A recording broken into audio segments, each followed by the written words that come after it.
Hi guys, I'm Richie Donnell from MySportsStop.com, here today with Brett Burke, and we're here to talk about the Boston Red Sox.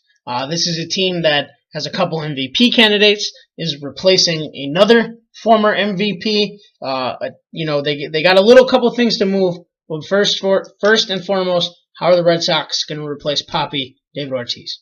I think they did a pretty poor job trying to replace him by signing Mitch Moreland. I think Mitch Moreland is a very bad signing. Okay.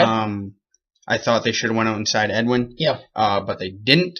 Obviously, Hanley will become pretty much the DH. They still want him to play first base, but right now he's got a shoulder issue, so he's just been DHing. But they're going to try to do it with that. Sam Travis, a guy a lot of people are probably starting to hear about because it seems like every spring training game he hits a home run. Okay. And then Rafael Devers hopefully will be the third baseman of the future because Pablo Sandoval is not going to be the future third baseman of the Boston Red Sox. But most of the noise from this offseason, besides Big Papi, leads you to Chris Sale. And no matter who you are, Chris Sale is one of the best pitchers in baseball. Yeah, but before we get to Chris Sale, let's talk about the MVP candidates, two young studs, two parts of the Triple Bs. Mm-hmm. We have Mookie Betts and Xander Bogaerts, two guys who are probably going to be in the running again for another MVP trophy.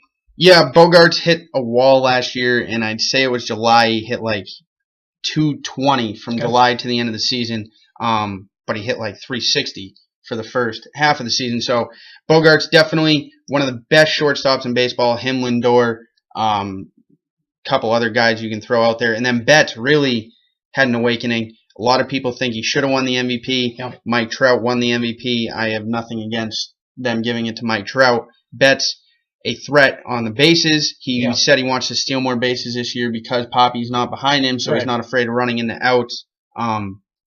There's just so many young, talented players along with those two that the Red Sox have. They should continue to be great for at least the next 4 or 5 years. Yeah, no, when you talk about pitching, you brought up the trade that they made for Chris Sale, already to a rotation that has David Price and last year's Cy Young winner Rick Porcello. But one of the things that you consistently hear about is how bad the pitching becomes in the playoffs. Mm-hmm. Can Chris Sale fix that issue for the Red Sox? I think he can. He's never had a taste of the postseason yet, so I think this will be – if they don't get into the postseason this year, then this is a complete failure for all time. Okay. But Chris Sale, I think his stuff translates well. I don't think he will struggle with it mentally as much as David Price does. Okay. Obviously, Price is hurt right now, and reports say he will start the season on the DL. But Porcello pitched decent in the postseason. They just couldn't get anything from Price. Eduardo Rodriguez is still young. He, I think, will be decent in the postseason as well. It's just going to be coming down to can they get something from Price and Sale that will help propel them and get them by Cleveland, because this year they did a very poor job of doing that. Yeah, and one of the things that you kind of saw this offseason, Boston went out and acquired some bullpen talent. A lot of the older guys that they had the last time that they won the World Series is kind of out and gone now.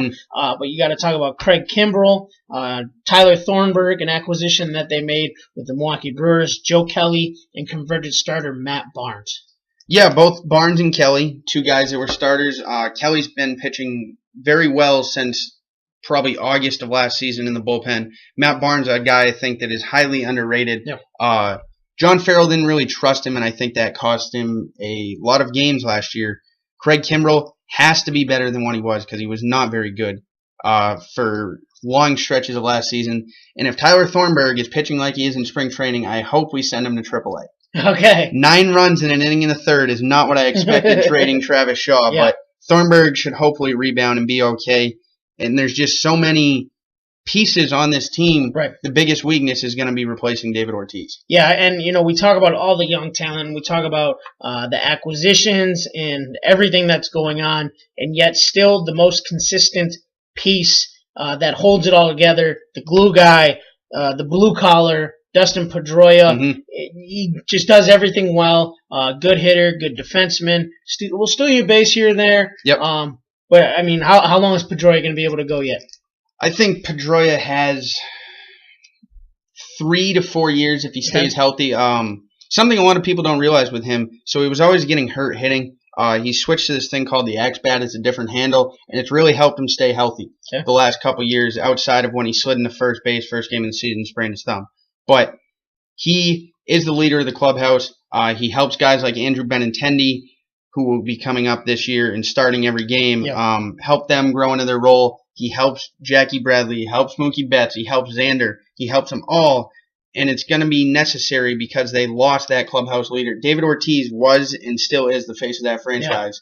Yeah. And when you lose a guy of that value, it's hard to replace. Right. But Dustin Pedroia is probably the best guy in the major leagues to do that job. Despite losing Poppy, I still have this team finishing first in the division, going to the playoffs, and possibly making another World Series run. Yeah, I think they'll finish first as well. I think Toronto got worse. Okay. They needed to get better, and they didn't. The Yankees will be an interesting team to watch out of this division as well. But the Red Sox, if the pitching lives up anywhere near the hype, should be the best team in the East fairly easily. All right, guys. Thanks for listening. Make sure you stop by mysportstop.com. Check out other videos on original content.